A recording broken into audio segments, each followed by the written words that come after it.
శ్రీరామ జయం. అందరికి కూడా ఒక సమాజంలో కొన్ని మూఢనమ్మకాల అవి పాతుకుపోయాయి.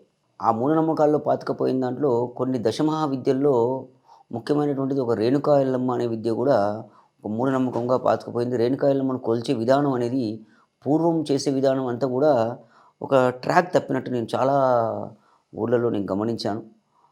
ఈ వీడియో చేసే కంటే ముందు నేను చాలా వారితో మాట్లాడాను. ఇంకా కొన్ని వేరే ఛానల్స్‌లో కూడా నేను ఈ రేణుకా ఎల్లమ్మకు సంబంధించినటువంటి వీడియోస్ కూడా చేశాను. దాన్ని చాలామంది చూసారు. చాలామంది కాల్స్ కూడా చేశారు. వారికి ఉన్నటువంటి డౌట్స్ అంటే వారికి ఉన్నటువంటి సందేశాలన్నీ కూడా వాళ్ళు తీర్చుకోవడం జరిగింది. అయితే చాలామంది కూడా రేణుకా ఎల్లమ్మ అంటే ఇలా ఉంటుందా? అయితే ఈ ఛానల్ వాళ్ళు కూడా ఈ రేణుకా ఎల్లమ్మకు సంబంధించినటువంటిది అసలు ఏమిటి అని తెలుసుకోవడానికి చెప్పండి గురువుగారు, మా ఛానల్ వ్యూవర్స్ కూడా ఇది రేణుకా ఎల్లమ్మ వెళ్తుందని. సరే, ఇప్పుడు రేణుకా ఎల్లమ్మ అంటే మీకు ఇంతకుముందు చెప్పినట్టుగానే దక్షిణాచారము, వామాచారము, కోలాచారం అని 3 ఆచారాలు ఉంటాయి. కానీ దక్షిణాచారం అంటే కుడి చేత్తో చేశారంటే మీరు కుడి చేత్తో హారతిస్తారు, పూలు వేస్తారు, కుంకుమ వేస్తారు. ఇట్లాంటివి ఊగరబత్తులు ఇట్లాంటివన్నీ కూడా ఏం చేస్తారు మీరు ఆ యొక్క దట్ ఈస్ కాల్డ్ దక్షిణాచారం. అంటే వినాయకునికి, ఆంజనేయ స్వామికి కానీ, వెంకటేశ్వర స్వామికి కానీ, లక్ష్మణ్ ఇట్లాంటివి కొన్ని ఉంటాయి కదా, అట్లాంటివి. తర్వాత ఎడమ చేత్తో చేసే కొన్ని పూజలు ఉంటాయి. దట్ ఈస్ కాల్డ్ వామాచారం. వామ అంటే ఎడమ చెయ్యి, ఎడమ చెయ్యి సింపుల్. ఓకే, ఎడమ చెయ్యి, ఎడమ చేత్తో చేసే పూజను వామాచారం అంటారు. కోలాచారాలు అవి ఉంటాయి. అవి తర్వాత విషయం, మనం తర్వాత మాట్లాడదాం. ఈ వామాచారంలో చేసేటటువంటి కొన్ని పూజ అంటే వామాచారం అంటే ఎడమ చేత్తోటి ఏం చేస్తారు మీరు, పూలు వేస్తారు, ఎడమ చేత్తో తిలకం పెడతారు, కుంకుమ, ఏదైనా మద్యం, మాంసం లాంటివి ఇట్లాంటివి కొన్ని ఉంటాయి. కొన్ని అట్లాంటివన్నీ కూడా వామాచార విద్యల్లో వాడుతూ ఉంటారు. ఈ వామాచార విద్యల్లో వస్తే దాంట్లో మళ్ళీ దశమహా విద్యలని కొన్ని ఉంటాయి. ఈ దశమహా విద్యల్లో వచ్చేటటువంటి ఆ యొక్క అమ్మవారే రేణుకా ఎల్లమ్మ అమ్మవారని మనము దీన్ని పరిగణలోకి తీసుకోవాలి. ఇప్పుడు దశమహావిద్యలో ఏముంటాయి అంటే, ఫర్ ఎగ్జాంపుల్ మీకు తెలిసిన శ్రీ కాళి అని, తార అని, త్రిపుర సుందరి అని, శ్రీ భువనేశ్వరి అని, లేదంటే మన శ్రీ కమల అని, రేణుకా ఎల్లమ్మ అంటే చిన్నమస్తదేవి రేణుకా ఎల్లమ్మ అని, తర్వాత మనకు ఈ త్రిపుర సుందరి దేవి కానీ, మాతాంగి, అర్థమవుతుందా? ఇవన్నీ కూడా మనకు ఈ యొక్క దశమహావిద్యల్లో వస్తూ ఉంటాయి. ఈ దశమహావిద్యలను మీకు అర్థమయ్యేలా చెప్తున్నాను. ఈ దశమహావిద్యను ఎలా వాడతానో, మనకు ఏదన్నా జ్వరం లేకుంటే మనకు ఏదైనా ఒక ప్రాబ్లమ్ వచ్చింది, శరీరానికి సంబంధించిన ఒక ప్రాబ్లమ్ వచ్చింది అంటే, లైక్ ఏదో ఒకటి గ్యాస్ట్రిక్ ట్రబుల్ వచ్చేసింది అనుకుందాం. గ్యాస్ట్రిక్ ట్రబుల్ వస్తే అప్పుడు ఏం చేస్తాం మనం ఒక హోమియోపతిని వాడతాం. కొంచెం స్లో అండ్ స్టడీగా విన్స్ ద రేస్ లాగా, అంటే దక్షిణాచార పద్ధతిలో అది దానికి రిజల్ట్ ఇస్తూ ఉంటుంది. అదే మనం ఆయుర్వేదం వాడతాం. కొంచెం ఏంటంటే దానికన్నా కొంచెం ఫాస్ట్గా రికవర్ చేస్తూ ఉంటుంది.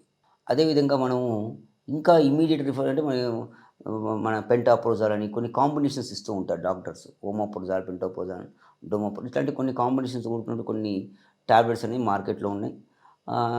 అట్లాంటి టాబ్లెట్స్ మనకి ఇస్తూ ఉంటారు. అవి ఏంగానే కాస్త మనకి హైపర్ ఎసిడిటీ కానీ, ఎసిడిటీ కానీ ఇట్లాంటివి తగ్గుతూ ఉంటాయి. అంటే ఇది ఇమ్మీడియట్ రిలీఫ్ అనేది ఒకటి ఇస్తూ ఉంటుంది. అట్లాగే శాస్త్రంలో కూడా ఇమ్మీడియట్ రిలీఫ్స్ కావడానికి ఈ యొక్క దశమహా విద్యలు అంటే వామాచార విద్యలను, కోలాచార విద్యలను వాడుతూ ఉంటారు. ఈ యొక్క ఇప్పుడు ఇదంతా ఎందుకు చెప్పాల్సి వస్తూ ఉంటుందంటే, రేణుకా ఎల్లమ్మ అనేది చాలామందికి కొన్ని అపోహలు ఉంటాయి. రేణుకా ఎల్లమ్మ అనంగానే ఆమె చెడు చేసే ఒక అమ్మవారని, ఆమె కరెక్ట్‌గా పూజలు చేయకపోతే ఏదో మనల్ని ఏదో చేస్తుంది అని, అట్లాంటి కొన్ని మూఢనమ్మకాలని సొసైటీలో పాతుకుపోయాయి. రేణుకా ఎల్లమ్మను చాలా పేర్లతో పిలుస్తూ ఉంటారు. రేణుకా ఎల్లమ్మ ఏమంటే, మీరు గనక మీ పంట పొలాల్లో ఉన్నాయనుకోండి, ఆ పంట పొలాల్లో అంటే రేణుకా పంట పుట్ట అనేది ఒకటి జనరల్‌గా సహజంగా ఏర్పడి ఎట్లా గుర్తిస్తామంటే దీన్ని ఒక సహజంగా పుట్ట అనేది ఉంటూ ఉంటుంది. కొన్ని తెలంగాణ పొలాల్లో ఏం చేస్తారంటే పైన వీళ్ళు ఒక గురువులాగా పెట్టుకుంటారు. అంటే దాన్ని ఒక చిన్నవి కుండలాగా పెట్టుకుంటారు దాన్ని.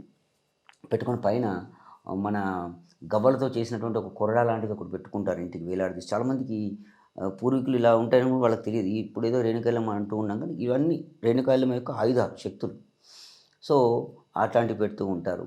లేదా కొంతమంది ఏం చేస్తారంటే ఫోటోను రేణుకా ఎల్లమ్మ తల్లికి యాక్చువల్‌గా ఆ ఫోటో కూడా నేను చెప్తాను. ఇలా ఇప్పుడు చాలామంది ఏముంది రేణుకా ఎల్లమ్మ వెనక ఒక నాగుపాము స్వరూపంతో చేసినటువంటి కొన్ని విగ్రహాలు కూడా చేస్తూ ఉన్నారు.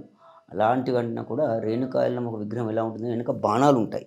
ఆ బాణాలు ఎందుకుంటాయో కూడా మనం ఈ తర్వాత వీడియోస్‌లో మనం చూద్దాం.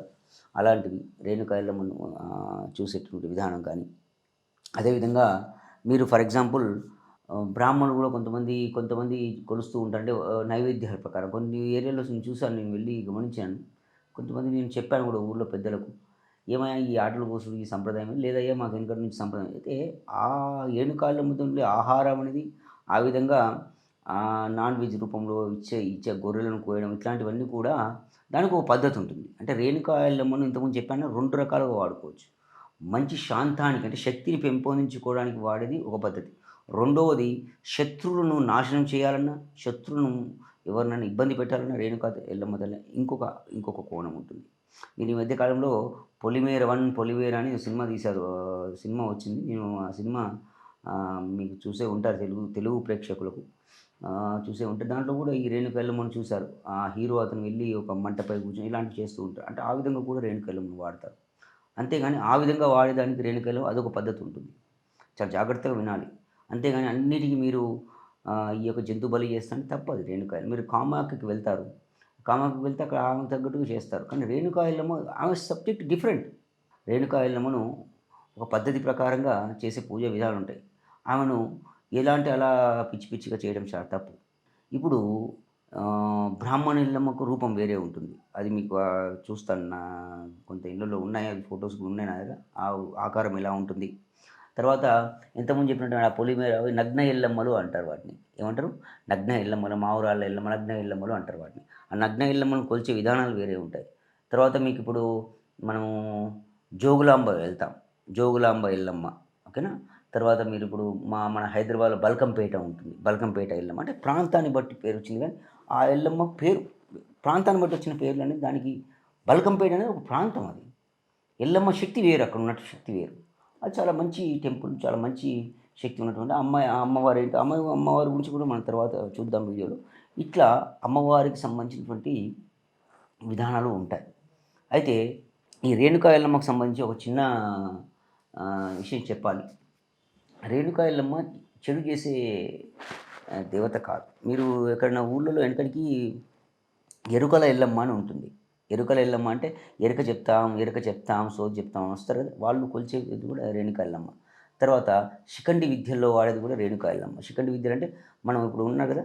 మన శిఖండిలు వాళ్ళు కూడా వాళ్ళు చాలా బాగా కొలుస్తారు రేణుకా ఎల్లమ్మ. వాళ్ళు చేసే విద్య కూడా రేణుకా ఎల్లమ్మ విద్య. ఇట్లా రేణుకా ఎల్లమ్మను చాలా రకాలుగా మనం వేడుకోవచ్చు. అంతేగాని రేణుకా ఎల్లమ్మ చెడు చేసే దేవత, రేణుకా ఎల్లమ్మ అనగానే ఇది చేయకపోతే ఏమవుతుంది? ఇట్లాంటివన్నీ కూడా మూఢనమ్మకాలు వద్దు.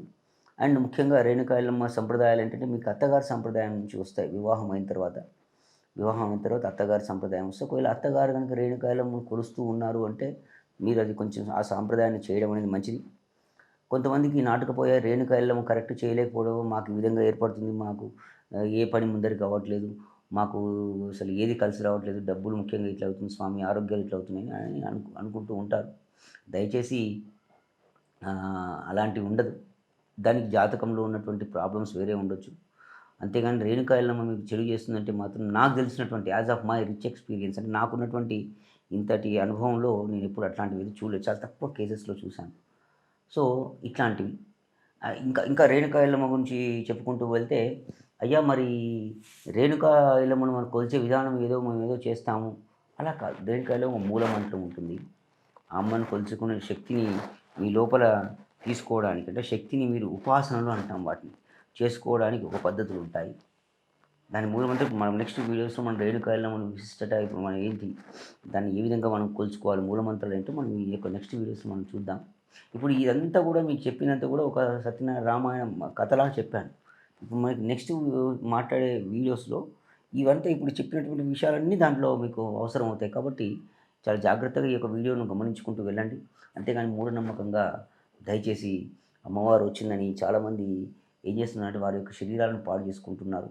అవి ఏమి అమ్మవారు అమ్మవారు మీ శరీరాన్ని పాడు చేసే అమ్మవారు కాదు. ఆమె సిక్స్త్ సెన్స్ అంటే మీ యొక్క సిక్స్త్ సెన్స్ అంటాం. అంటే ఒక ముందు చూపు అనుభవాన్ని ఏ కార్యంలోనైనా అనుభవాన్ని ఇచ్చేటటువంటి శక్తిని ఇస్తుంది. అర్థమవుతుందా? ఎందుకు మీకేమో అర్థం కాకపోతే ఏమనుకుంటాం మనం ఇట్లా తల గోక్కుంటాం. అంతేనా? ఏంటో ఇదంతా ఏంటో అనుకుంటాం. అంటే అమ్మవారికి ఎందుకు వెనక మీకు ఆ యొక్క బాణాలుంటాయి తెలుసా? అదే దాన్నే రేఖీ క్రియలు అంటాం వాటిని. అంటే ఎనక ఆ యొక్క శక్తి అంతా ఇక్కడ నింపినట్టు ఉంటుంది. That is called neurons. అంటే అమ్మవారి సిక్స్త్ సెన్స్ నీకు ఏం అర్థం కాలేదనుకోండి, మనకు నెక్స్ట్ ఏం చేయాలని చెప్పే దారి చూపించేటువంటి అమ్మవారు అంత శక్తివంతమైన అంటే ఆమెను కొలిచే విధానం ఉంటుంది. ఆమెను ఉపాసన చేసుకునే విధానం ఉంటుంది. అంతేగాని ఏదో ఆటలో అని చెప్పి అనుకోని పబ్లిక్‌ను దయచేసి మోసం చేయకండి. మీకేదో అమ్మవారు వస్తుందని అనుకోని, ఈ మధ్య అమ్మవారు పలకట్లేదు అనుకోవడం, ఇట్లాంటివన్నీ కొన్ని వింటూ ఉంటాను నేను జనరల్‌గా.